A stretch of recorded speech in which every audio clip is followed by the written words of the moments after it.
Assalamualaikum everyone. Welcome to the difficult question sessions of physics. पहला MCQs है. A projectile is fired from point P. Point P से projectile fired with velocity v and at angle theta. It land at point Q. Q पे land किया. A horizontal distance. अब ये distance हमने दिया हुआ R है. ठीक है. After time t. The acceleration of free fall is g. Air resistance negligible. Important point है. अच्छा, विच इक्वेशन इज करेक्ट. अब इसमें से हमने इक्वेशन निकालनी है. ये सारी उसने आर यानी कि डिस्टेंस निकाला हुआ है. आर कैसे होगा? आर डिस्टेंस है U T my plus half A T square होगा. ठीक है. अब इसमें ये वाला तो चीज़ होगी ज़ीरो, ये होगी ज़ीरो. क्यों ज़ीरो? इस वजह से हुई क्योंकि हॉरिजॉन्टल का जो एक्सेलरेशन है, एक्सेलरेशन वो भी ज़ीरो हो जाएगी. वो ज़ीरो होती भी है क्योंकि हॉरिजॉन्टल में तो वेलोसिटी में चेंज नहीं आ रहा था. हॉरिजॉन्टल एक्सेलरेशन हमेशा ज़ीरो होती है. तो ये तो होगी ज़ीरो क्योंकि ये हॉरिजॉन्टल डिस्टेंस है, वर्टिकल डिस्टेंस नहीं है. वर्टिकल डिस्टेंस होता तो हम इसमें जी को खाते में लाते. इसमें हम नहीं लाएंगे क्योंकि हॉरिजॉन्टल एक्सेलरेशन ऑलवेज सेम होती है. इस वजह से इसकी एक्सेलरेशन भी हमेशा ज़ीरो होगी. तो ये तो हो गया ज़ीरो. अब r is equal to U T, क्योंकि u अब हम कैसे निकालेंगे? क्योंकि ये हॉरिजॉन्टल डिस्टेंस है तो u को हम कैसे निकालेंगे? इसमें हमें वेलोसिटी v दी हुई है और cos थीटा होता है. ये कंपोनेंट आपने याद रखना है. और वर्टिकल में sin थीटा होता है. तो r is equal to v cos theta t. तो इसकी इक्वेशन बनती है ये पहली. ये तो वर्टिकल के लिए है. ये इसमें ये ज़ीरो होना चाहिए था, ये नहीं होगी. ये भी वर्टिकल के लिए है. वर्टिकल होता, अगर वर्टिकल डिस्टेंस होता तो ये वाला आंसर होता है, लेकिन ये उसने हॉरिजॉन्टल डिस्टेंस का पूछा है. A man stands in a lift that is accelerating vertically downward as shown. अब वो एक्सेलरेशन वर्टिकली डाउनवर्ड है. Which statement describe the force exerted by the man on the floor? इस मैन के floor के ऊपर फोर्स के जो लग रही हैं उसकी क्या मतलब, कौन सी इक्वेशन सही है जो सही बता रही है? It is equal to weight of man. ये पता क्या कह रहा है? ये कह रहा है ये वाली जो फोर्स नॉर्मल कॉन्टैक्ट फोर्स है ना, वो है इक्वल वेट के, जो कि इसकी बात गलत है. वो इस वजह से अगर आप देखो तो इसमें टेंशन भी है. Tension plus normal contact force होनी चाहिए थी, तो वो वेट होगी. एयर रेजिस्टेंस नेग्लिजिबल नहीं है तो फिर तो एयर रेजिस्टेंस भी हम खाते में ला सकते हैं. तो ये वाला तो पॉइंट गलत हो गया. It is greater than force exerted by the man by the floor on the man. Floor on the man यानी कि एक normal contact force by the floor on the man. तो ये तो ग्रेटर कभी भी नहीं होगी. नॉर्मल कॉन्टैक्ट फोर्स भी ग्रेटर नहीं होगी, और टेंशन को साथ मिला के भी वेट के ग्रेटर नहीं होगी, वेट के इक्वल होंगी. तो ये भी पॉइंट गलत है. It is less than force exerted by the floor on the man. वो कह रहा है अब लेस भी नहीं होगी. तो it is less than weight of the man. ये नॉर्मल कॉन्टैक्ट फोर्स लेस है वेट ऑफ द मैन के. इस वजह से तो साथ टेंशन का कंपोनेंट ऐड हो रहा है. इस वजह से आंसर डी होगा इसका. अ बॉल ऑफ मास 200 ग्राम. अब ये इसमें नोट करने की बात है, ये ग्राम में है. Is thrown horizontally with a speed of 20. वो उसको 20 की स्पीड से किया गया है. ठीक है. The ball is in contact for time of 0.10 seconds and back along with its initial path with speed 10. अब भी जब इसने वाल को हिट किया, जब वाल को हिट किया तो ये वापस 10 की स्पीड के साथ आ रही है. Force what is average force exerted by the wall. अब फोर्स का फार्मूला क्या है? Momentum, change in momentum over change in time. ठीक है. अब चेंज इन मोमेंटम क्या है? एम तो वही रहेगा. v क्या है? 10, हम इसको ले लेते हैं इस तरफ पॉजिटिव, तो -10 हो जाएगा, ठीक है। और माइनस क्या हो जाएगा, उसने हमें क्या कहा है, -10 और -20 हो जाएगा, ठीक है। और डिवाइड बाय हम करेंगे 0.1 के साथ, तो इसका क्या आएगा,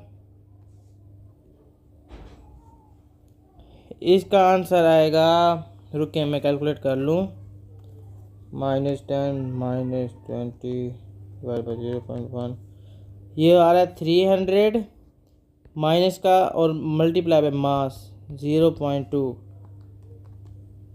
तो ये आ रहा है 60 न्यूटन। 60 न्यूटन। माइनस की वैल्यू को इग्नोर कीजिए क्योंकि उसका मतलब है कि फोर्स ने उसको इस तरह से हिट किया है कि उसकी डायरेक्शन ने उसको उस तरफ नहीं भेजा बल्कि इस तरफ भेजा है। नेगेटिव का मतलब ये है।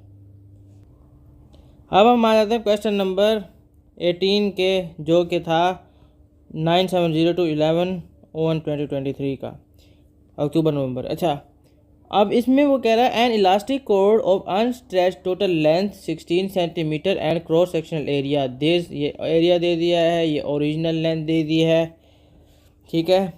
Is held horizontally by the two smooth pin, distance 8 centimetre apart. इनका डिस्टेंस उसने हमें बता दिया कि ये 8 सेंटीमीटर है। The code obeys Hooke law. Hooke law क्या है कि F = kx का वो ओबे कर रहा है law. A load of mass 0.4 kg is suspended centrally on the cord। अब कोड पे उसने ये मास लटका दिया है। The angle between two sides of the cord supporting load is 60 degree. अब ये 60 डिग्री का एंगल उसने लटका दी, वो एंगल बन गया इनके दरमियान। What is young modulus of the cord of the material। Young modulus क्या होता है इसका, यंग मॉडुलस होता है स्ट्रेस ओवर स्ट्रेन। पहले तो हम निकाल लेते हैं स्ट्रेस। स्ट्रेस क्या होता है, टेंशन ओवर एरिया। अब इसमें टेंशन किधर लग रही है, इधर लग रही होगी, इधर away from the object. Tension होती है अवे फ्रॉम द ऑब्जेक्ट, तो ये अपवर्ड लग रही है। और वेट है इसका जो डाउनवर्ड लग रहा है, जिसको हम कह सकते हैं कि हम इस इक्वेशन से कि वेट = टेंशन वाली इक्वेशन से, क्योंकि अपवर्ड फोर्सेस = डाउनवर्ड फोर्सेस के ज़रिए हम निकाल सकते हैं, क्योंकि ये अब इक्विलिब्रियम में चला गया है। बाद में इक्विलिब्रियम में चले जाते हैं ना, unless other forces are not acting on it, ठीक है। अब ये mg हो गया = t। टी को अब हम फर्दर वो करेंगे क्योंकि टी दो हैं, इधर भी है इधर भी है, और भी एंगल भी इन्वॉल्व है। ये हम इसको स्प्लिट कर देंगे ताकि ये अपवर्ड फोर्स आए। अब हमारे पास एंगल तो ये हो गया और 90 डिग्री हो गया ये, तो इसकी बेस ये है और इसका जो टेंशन बन रहा है वो है इसका हाइपोटेनस, ठीक है। तो हम cos 30 = बेस इसकी क्या है, हमें बेस ही निकालनी है, और हाइपोटेनस क्या है b/t। हमने बेस निकालनी है तो हमें चाहिए t cos 30 = बेस। तो इधर मतलब अपवर्ड फोर्स में आएगा t cos 30, क्योंकि ये भी इन्वॉल्व है तो हम इसको प्लस t cos 30 भी कर देंगे, यानी कि m क्या है हमारा 0.4 × 9.81 = 2t cos 30। जिधर से t निकाल लेता हूँ मैं, 2 cos 30 0.4 × 9.81 डिवाइड बाय आंसर। तो ये आ रहा है t हमारा आ रहा है 2.2655, ठीक है। ये हमारा ये टेंशन आ गया। अब हम स्ट्रेस हमारा निकल आएगा 2.2655 / 2 × 10⁻⁻⁶ = अब इसका क्या आएगा, ये आ रहा है 1.13 × 10⁻⁶। स्ट्रेस आ गया, सॉरी ये स्ट्रेन है। अब हमें स्ट्रेन चाहिए। स्ट्रेन क्या होता है, एक्सटेंशन ओवर ओरिजिनल लेंथ। अब एक्सटेंशन कहाँ से आएगी, वो भी यहाँ से ही आएगी। पहले ओरिजिनल लेंथ निकाल लेते हैं। ओरिजिनल लेंथ तो उसने हमें दे दिया 16 है, 16। अब ये एक्सटेंशन कितनी होती है, एक्सटेंशन होती है चेंज इन लेंथ, यानी कि ओरिजिनल लेंथ, सॉरी जो स्ट्रेच्ड लेंथ होती है उसको माइनस कर देते हैं ओरिजिनल लेंथ से।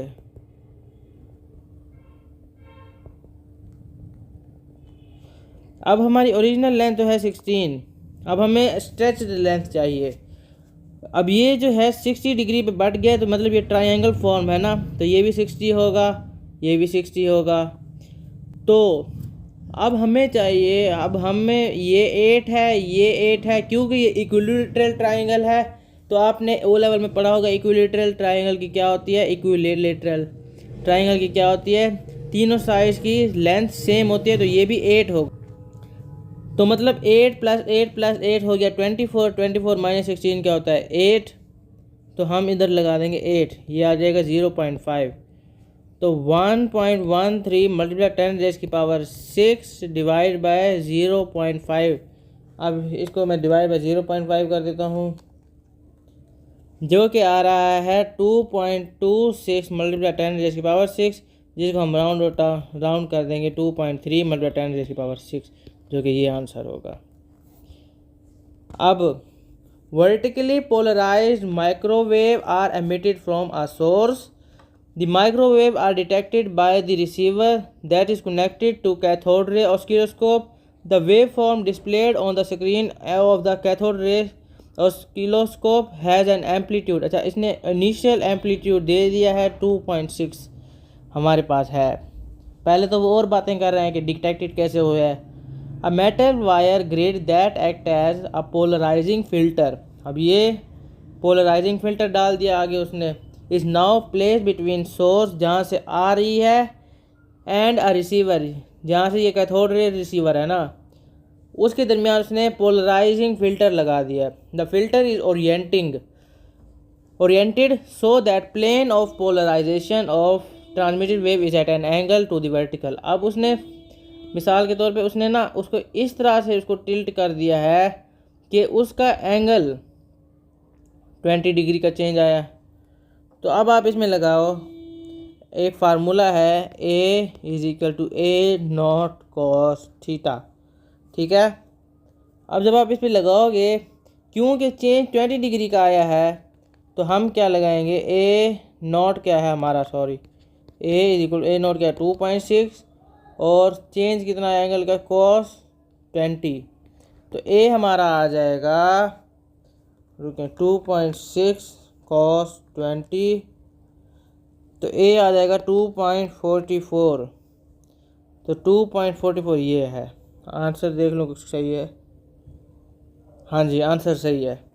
अच्छा, ये आपको समझ आ गई होगी, चेंज इतने का आया इस वजह से। ये इसमें सिंपल ये वाला फार्मूला यूज़ करना था। अब पता नहीं डिफ़िकल्ट क्यों लगा बच्चों को, मुझे ये समझ नहीं आ रहा। अच्छा, a musical organ produces notes by blowing air into a set of pipes. Set of pipes में उसने हवा मारी और पता नहीं म्यूजिकल ऑर्गन प्रोड्यूस हुए। That are open at one end. अच्छा, अब इधर क्या है, and close at the other end. इसमें क्या है, इसमें जो इसमें ये उसने ऐसे किया हुआ है, ठीक है। उसने इसमें हवा मारी, एयर ब्लो की ना। This speed of sound in the air in the pipe of the air in the pipe is 320 की स्पीड से जा रही है। What is lowest frequency of the sound produced by a pipe of length 10 metre. अब आपने एक fact पढ़ा होगा। फैक्ट क्या है, जब भी for close and open and, इसमें क्या होता है कि फ्रीक्वेंसी जो होती है सबसे कम, वो कब प्रोड्यूस होती है, जब L/4 होता है। लैम्डा क्या आता है, L/4 इतनी, यानी कि फॉर एग्जांपल ये है ना, तो इतना प्रोड्यूस होता है सबसे कम। फिर उसके बाद और ज़्यादा हो जाता है, पहले L/4 होता है, फिर इसमें 1 ऐड कर दो तो फिर 5/4 L होता होगा। तो ये ऐसे कंटिन्यूसली चलते रहते हैं, लेकिन हमें पहले L/4 का निकालना है। तो इसकी लेंथ है 10 मीटर, तो मतलब L है 1/4 लैम्डा के, क्योंकि ये 1/4 है ना। तो L हमारा क्या है, 10 = 1/4 लैम्डा। लैम्डा हमारा आ जाएगा 40 मीटर। तो अब हमारे पास जो फार्मूला है उसका V = F लैम्डा होता है। हमें चाहिए फ्रीक्वेंसी, तो V हमारा है 320 / 40, क्या हो जाएगा हमारा, लैम्डा हो जाएगा हमारा, रुकें, 320 / 40, ये हमारा आ जाएगा 8 हर्ट्ज़। तो 8 हर्ट्ज़ हमारा आंसर होगा। उम्मीद है आपको समझ आई होगी। अब इलेक्ट्रिसिटी से रिलेटेड है। In circuit shown the battery has electromotive force of 6 volt and negligible internal resistance. The 3 resistor each have resistance R। अब ये देखें, ये रेजिस्टेंस है, ये लगे हुए हैं रेजिस्टर्स जिनकी रेजिस्टेंस R है, यानी कि आइडेंटिकल हैं, सेम हैं। अब आप इसमें एक और चीज़ भी देखें जो कि देखने लायक है, वो ये है कि ये तो सीरीज़ में है। अच्छा, पहले क्वेश्चन पढ़ लेते हैं। The total power dissipated in the resistor network is 24 watts. अच्छा, what is value of R। अब वो R की वैल्यू निकलवा रहा है। EMF उसने दी हुई है, वो दिए हुए, यानी कि P = V²/R वाला फार्मूला अप्लाई करेंगे। हमने R निकालना है। अच्छा, अब आप ये देखें, हम सीधा R तो पुट नहीं कर सकते। क्यों? अगर ये सिर्फ अकेला R होता, फॉर एग्जांपल ऐसे होता,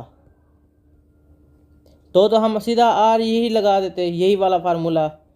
क्यों? क्योंकि इसमें हमारे पास ये रेजिस्टर्स पैरेलल में भी है और सीरीज़ में भी है, तो हमें इसको सिंगुलर इसकी निकालनी पड़ेगी।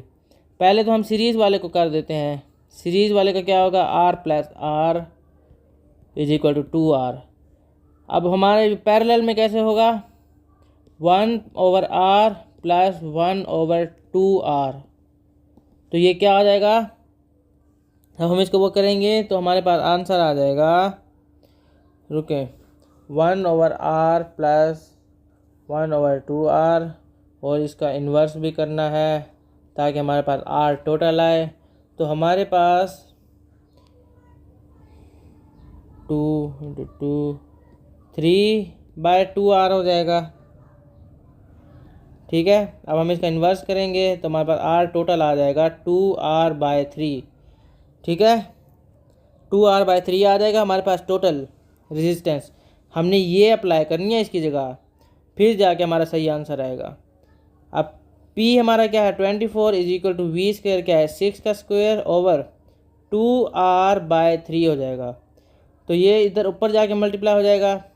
24 = 36 × 3/2R। तो R को हम सब्जेक्ट ऑफ द फार्मूला बना लेंगे। R = 36 × 3 / 24 × 2।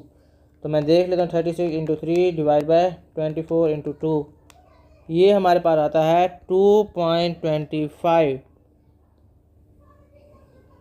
ये कहते हैं, हाँ 2.25 आता है। तो ये राउंड ऑफ करेंगे, ये आता है 2.3। आंसर हाँ जी सही है। Which graph could show how the resistance R of filament lamp varies with, अच्छा filament lamp आ गया इसमें, आपने varies with applied potential difference as V increase from the normal। अब वो कह रहे हैं V जो है वो इंक्रीज़ करता जा रहा है नॉर्मली, ये नहीं कि दबाव से अचानक से हुआ है, नॉर्मली इंक्रीज़ करता जा रहा है। अब पहले आपने अप्रोच लगानी है कि कौन सा ग्राफ गलत होगा। ग्राफ एक तो गलत ये वाला होगा, क्योंकि वो कह रहा है कि रेजिस्टेंस सेम रहेगी। ऐसा हो तो नहीं सकता। V = IR के तहत या तो रेजिस्टेंस कम होनी चाहिए या रेजिस्टेंस ज़्यादा होनी चाहिए। तो अब वो कह रहा है ये वाला ग्राफ भी गलत होगा। क्यों? क्योंकि वी इंक्रीज़ कर रहा है, नॉर्मली इंक्रीज़ तो कर रहा है, वी डायरेक्टली प्रोपोर्शनल है आर के। ये इंक्रीज़ करेगा तो जाहिर सी बात है ये भी करेगा, तो इस वजह से ये भी गलत होगा। अब आप जब लैब में भी जाते होंगे, रेजिस्टेंस जो होती है, फॉर एग्ज़ाम्पल 100 ओम का आप उठाते हैं, 100 ohm for example 5 ohm filament lamp का आप उठाते हैं और उसको लगा देते हैं, तो उसमें ऑलरेडी 5 ओम तो लैंप होगी, लैंप में 5 ओम का रेजिस्टर तो लगा हुआ होगा, यानी कि उसकी रेजिस्टेंस तो ज़ीरो ना हो। ये वेरिएबल रेजिस्टर थोड़ी है जो वेरिएबल हो, जो भी वो ज़ीरो से एक्सीड करता करता करता चला जाए आगे, ये वो तो नहीं है। इसकी फ़िक्स रेजिस्टेंस है और ये 5 ओम की है, यानी कि ये वैल्यू ज़ीरो भी नहीं होनी चाहिए थी, ये नॉन ज़ीरो होनी चाहिए थी, नॉन ज़ीरो। तो ये भी गलत है, जिसकी वजह से आखिरी ऑप्शन यही ही रहता है। अब हमारे पास आ गया अक्टूबर नवंबर 2023। अब हम इसको देखते हैं, ज़रा मैं 1 मिनट ब्रेक ले लूँ। अब बिस्मिल्लाहिर्रहमानिर्रहीम। An object X of mass 0.3 kg is travelling in a straight line, अब ये स्ट्रेट लाइन है, at constant velocity of 3 on a horizontal frictionless surface. Object X collide with stationary, अच्छा ये इसने अब कह दिया स्टेशनरी है, यानी कि इसकी वी जो है वो ज़ीरो है, वेलोसिटी ज़ीरो है, रेस्ट पर है ना। After collision X move with velocity 2 at an angle of 60, ये नीचे जा रहा है 60 के एंगल से, to its direction before collision, ठीक है। Object Y move with velocity v at an angle 41 to the direction of x before the collision as shown, ठीक है। अब उसने पूछा what is the value of v। अब इसमें हम पहले क्या कर लेते हैं, ये ऊपर जा रहा है और ये भी नीचे जा रहा है, और इधर वर्टिकल कंपोनेंट में कुछ भी ऊपर या नीचे नहीं जा रहे। इसका मतलब क्या है, इधर जो था बिफोर कोलिजन वर्टिकल कंपोनेंट क्या था, वर्टिकल कंपोनेंट ज़ीरो था, और आफ्टर कोलिजन में भी इसको ज़ीरो ही होना चाहिए, क्योंकि law of conservation of momentum को हमने कंजर्व रखना है ना, तो इसको भी इस तरह से होना चाहिए कि ये ऊपर जितना जाए और ये नीचे जितना जाए, इसका जो सम आए ना तो वो ज़ीरो है, ठीक है। फॉर एग्जांपल ये भी 50 होना चाहिए, ये भी 50 होना चाहिए।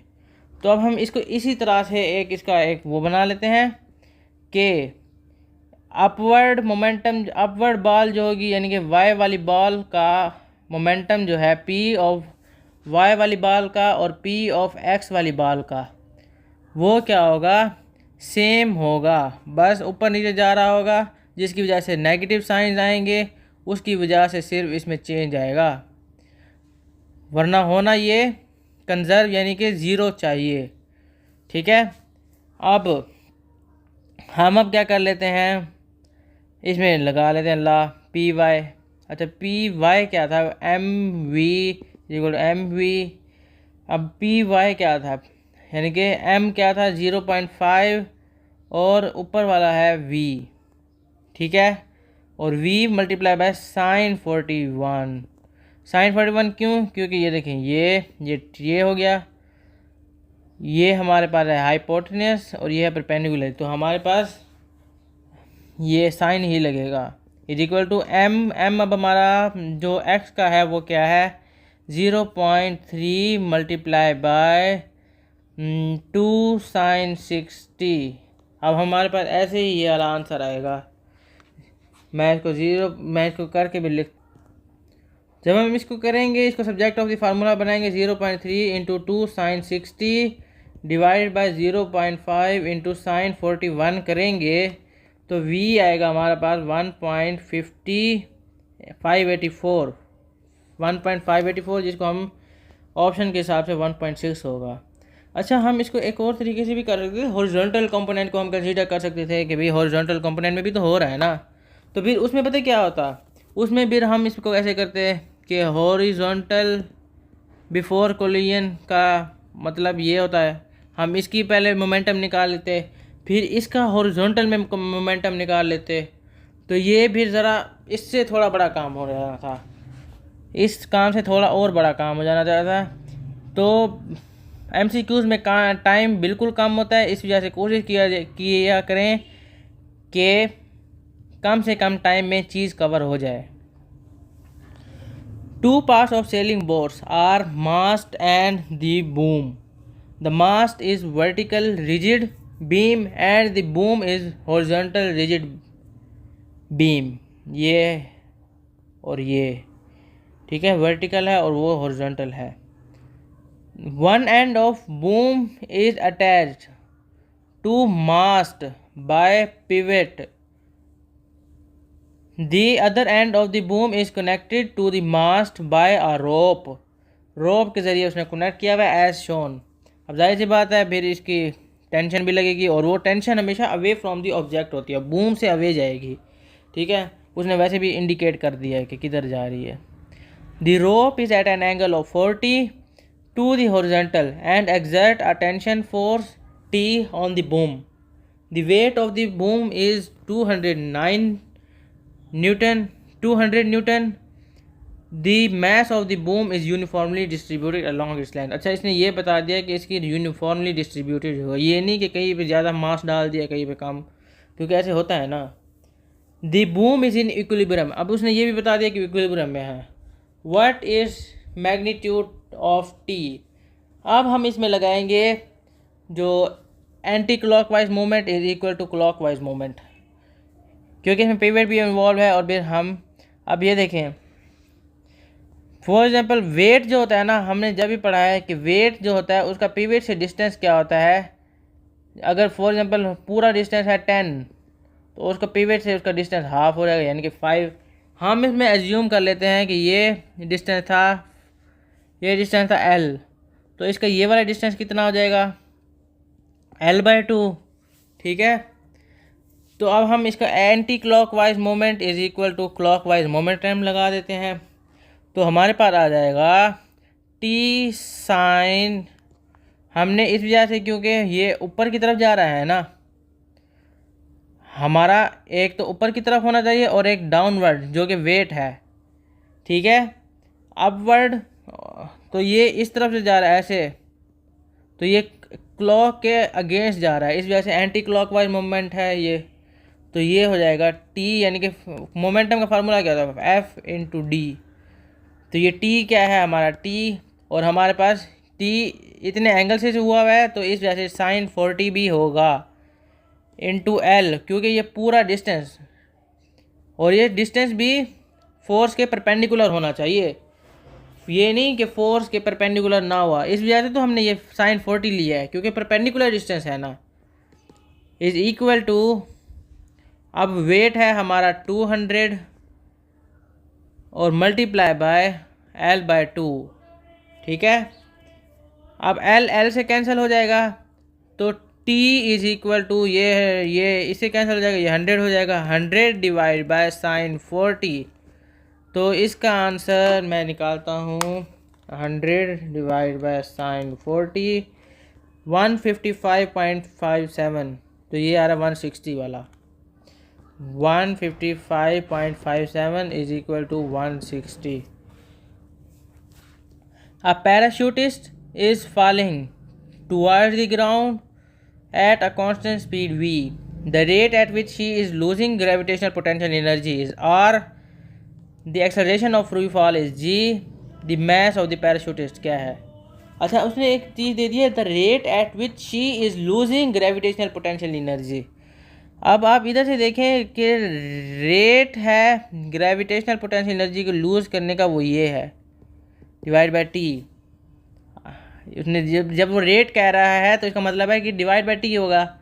ठीक है, तो अब हमारे पास आर का तो आ गया। अब जी पी ई क्या होता है, M G change in height over T.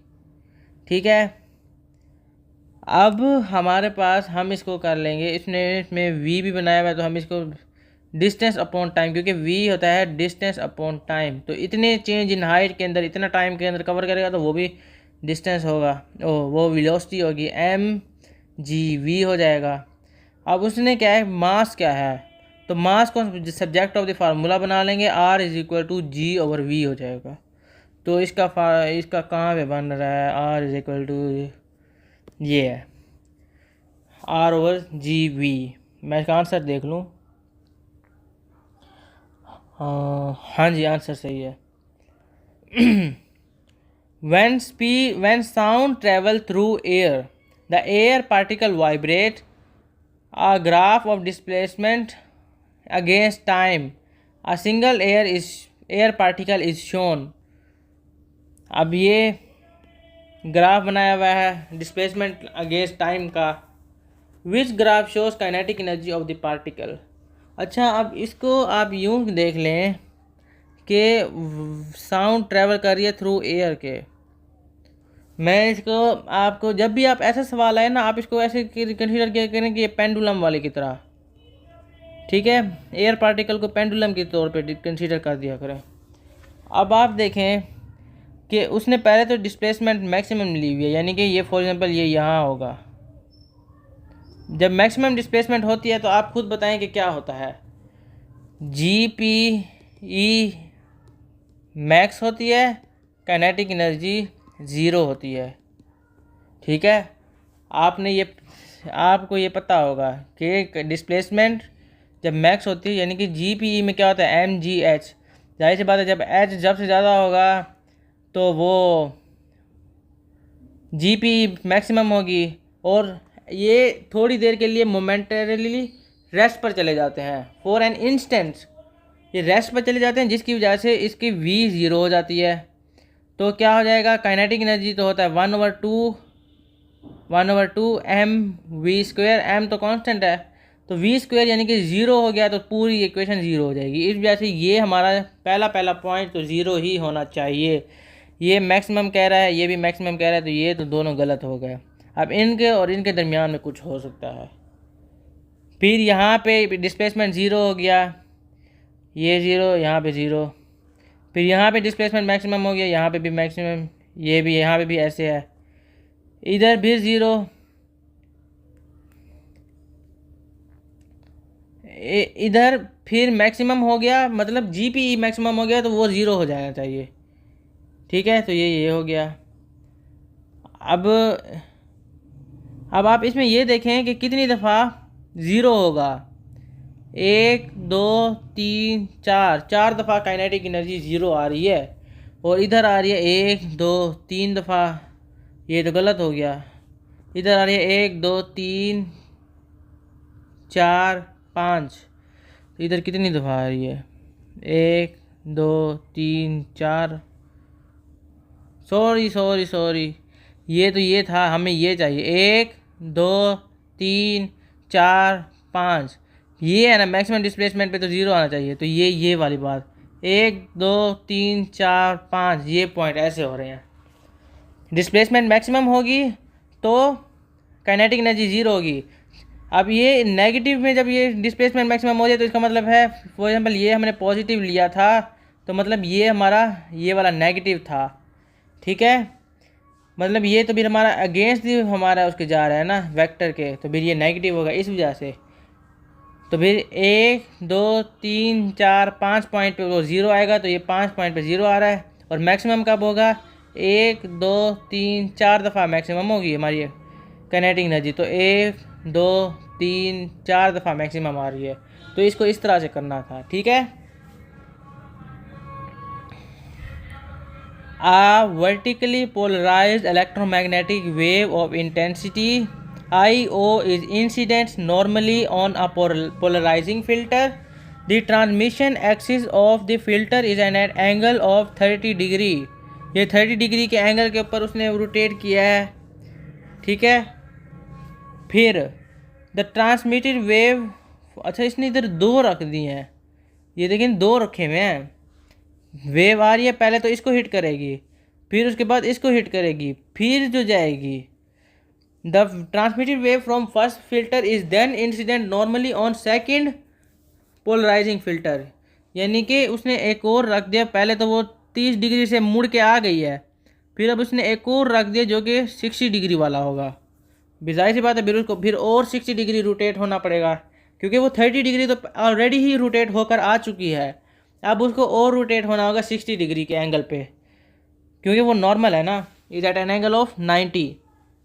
What is intensity of wave after passing through second filter. अच्छा, अब इंटेंसिटी ऑफ वेव हमें चाहिए।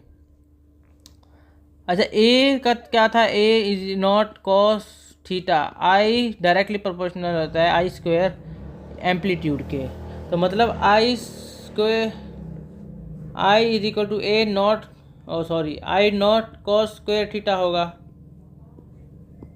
इसका फार्मूला ये होता है ना, I is equal to I nought cos square theta.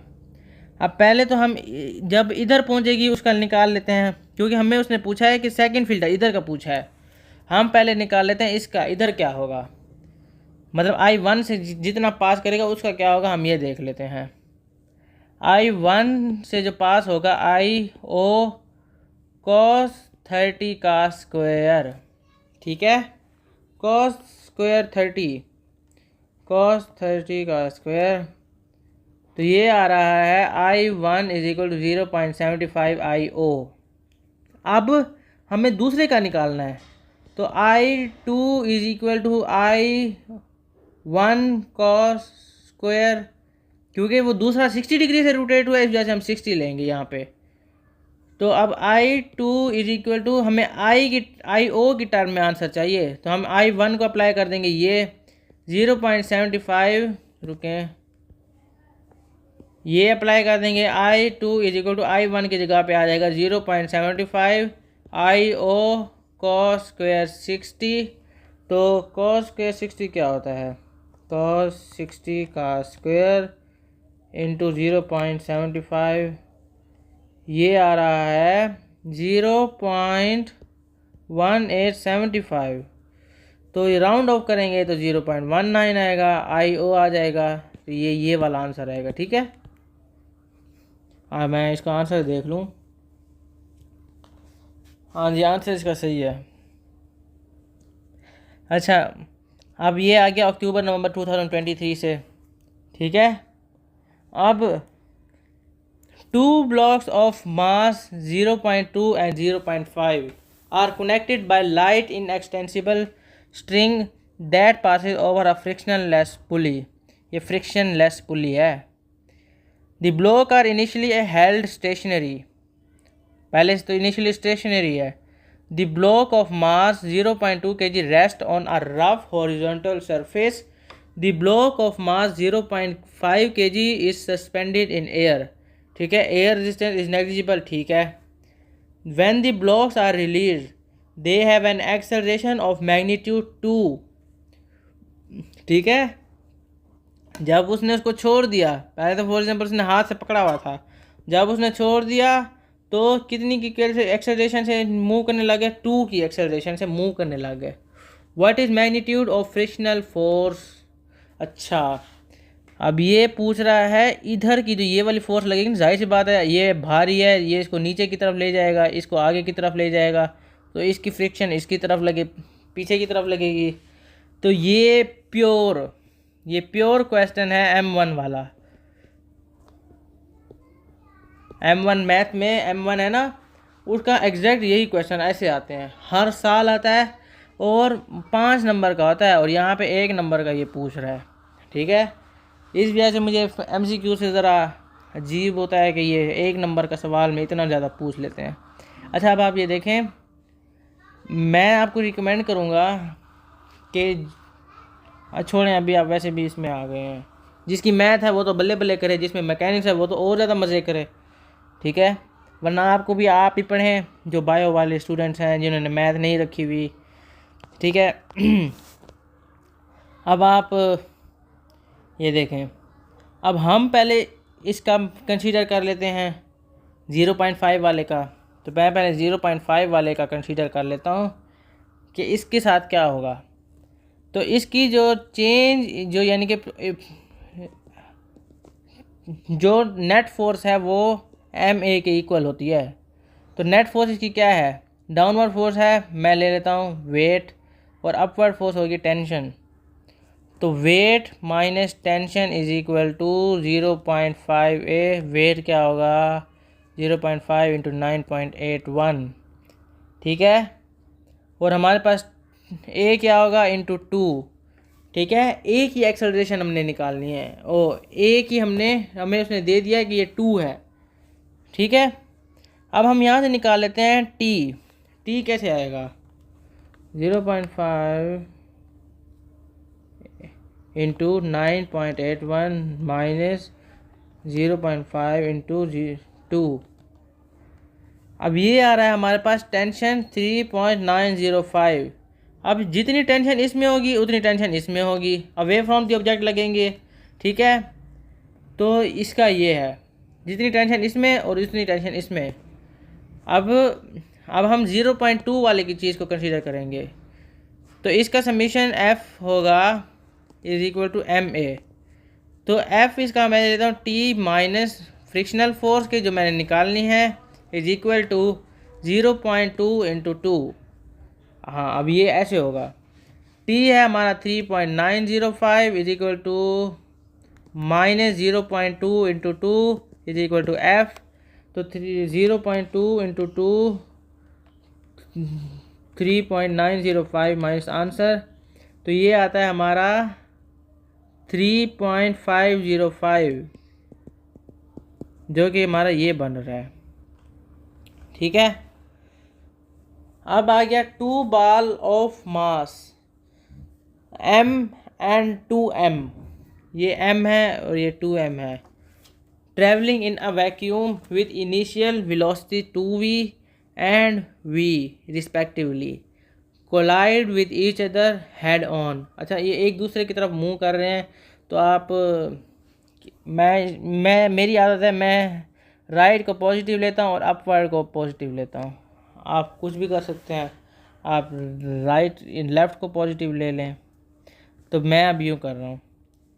After the collision the ball of mass m rebound to the left with velocity v, ठीक है।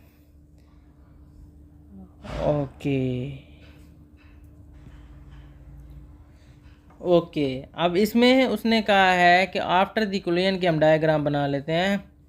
मास m जो है वो v के स्पीड से पीछे भाग जाएगा, और अब हमें ये जानना है कि 2m के साथ वाले 2m की जो बॉल होगी उसके साथ क्या होगा, उसकी स्पीड किस तरफ जाएगी, किस तरफ, इधर जाएगी, इधर जाएगी, किधर जाएगी, ये देखना है हमें।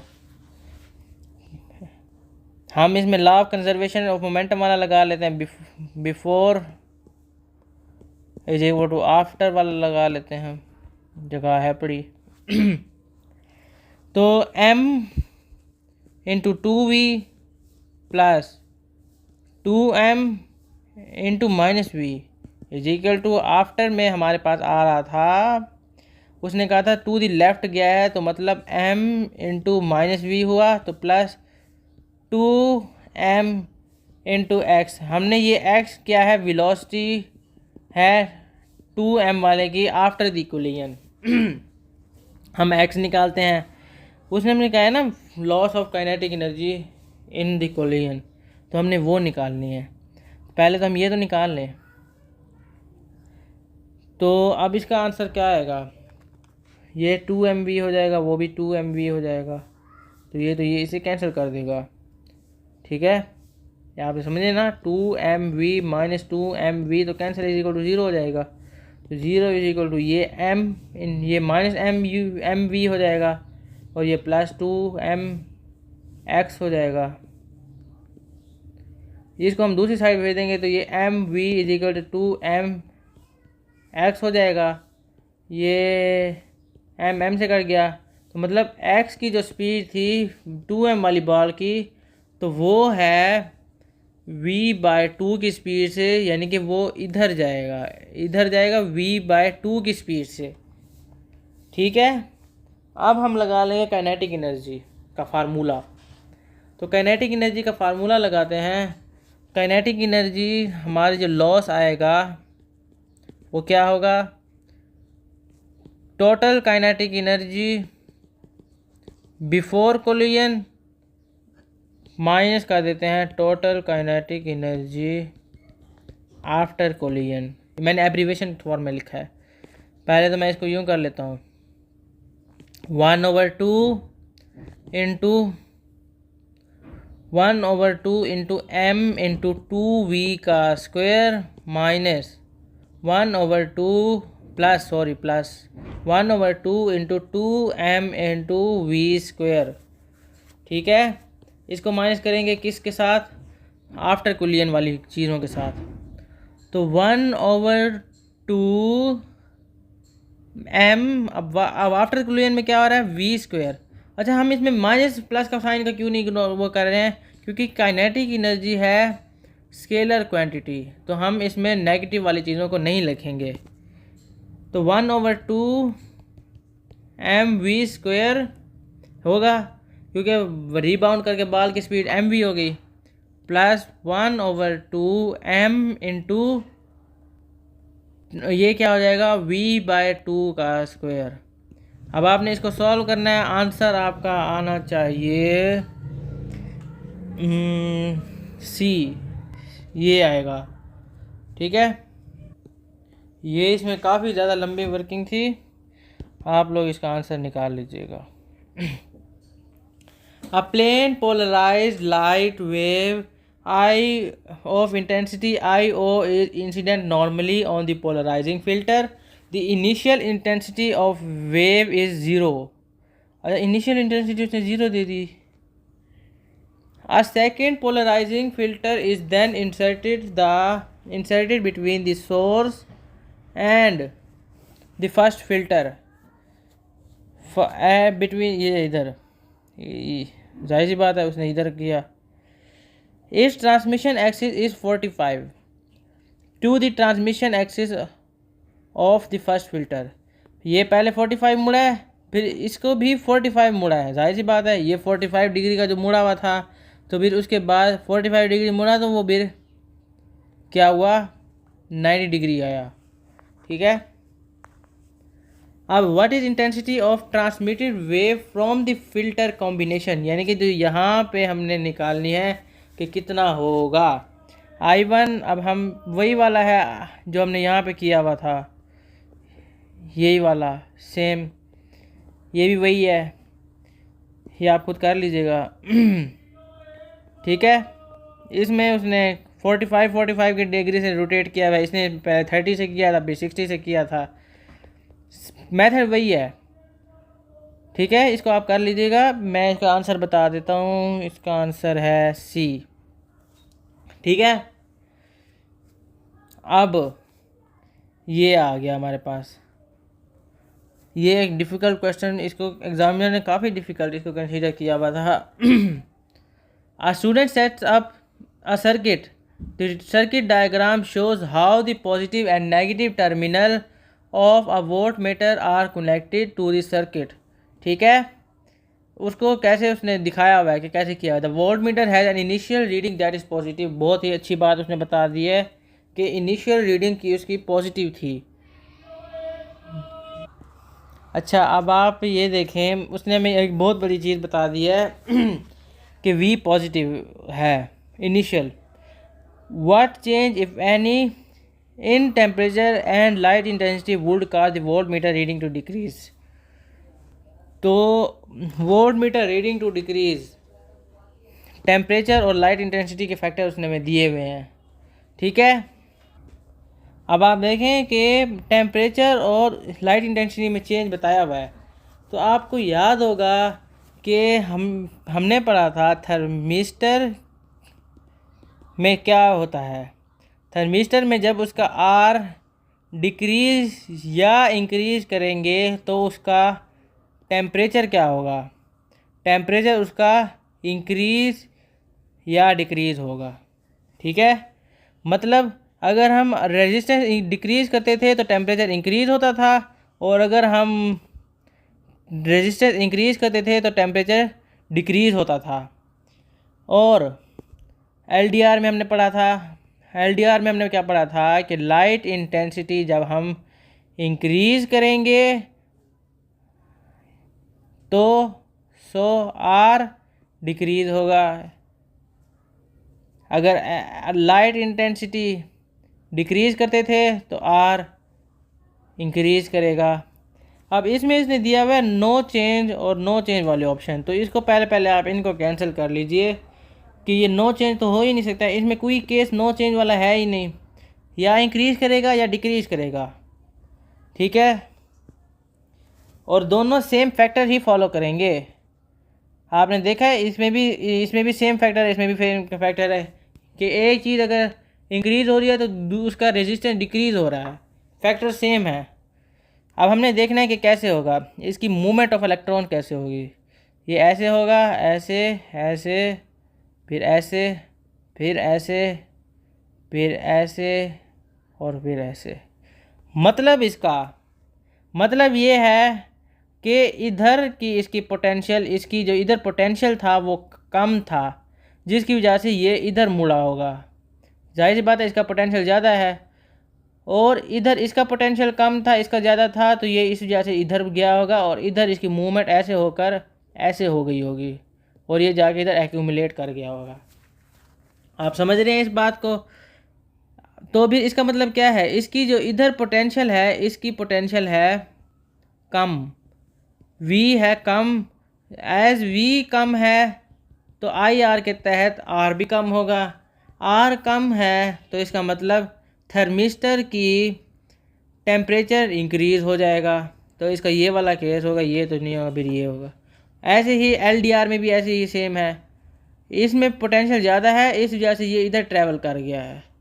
ठीक है, इधर जो वोल्ट की रीडिंग है इधर कम होगी, पोटेंशियल इधर कम होगा, इस वजह से इधर भी ऐसे ही होगा, V=IR के तहत R कम हो जाएगा, जिसकी वजह से लाइट इंटेंसिटी इंक्रीज़ कर जाएगी।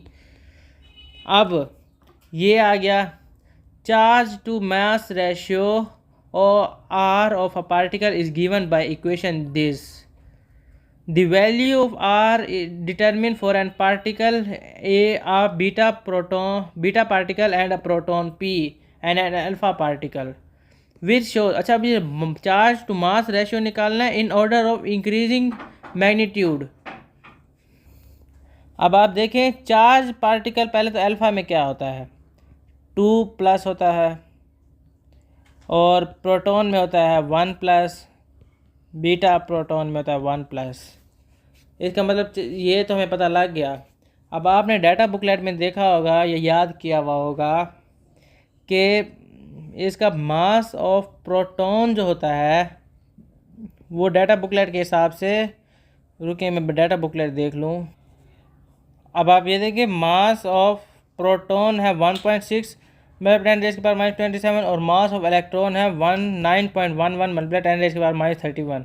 इसका मतलब ये इलेक्ट्रॉन का मास बहुत ज़्यादा है और इसका मास बहुत इसके मुकाबले में कम है। इधर वही बात आ जाएगी कि 2 उसका जो प्रोटॉन का मास है वो कम है, तो मतलब इसका मतलब ये इसका जो है सबसे कम इसका होगा, लोएस्ट इसका होगा, बल्कि लोएस्ट नहीं, हाँ इसका सबसे लोएस्ट ही होगा ना, क्योंकि इसका मास और प्रोटॉन है वो सबसे कम इसका होगा, क्योंकि 2 से भी डिवाइड कर रहा है। और प्रोटॉन में क्या होगा, 1/मास ऑफ प्रोटॉन, तो इसका माइल्ड वे में होगा। और बीटा पॉजिटिव में क्या होता है, 1/मास ऑफ इलेक्ट्रॉन, जो कि बहुत ही कम होता है, जिसकी वजह से ये सबसे ज़्यादा होगा हमारे पास। ठीक है, अब ये वाला मैं अगली वीडियो में पकड़वाता हूँ।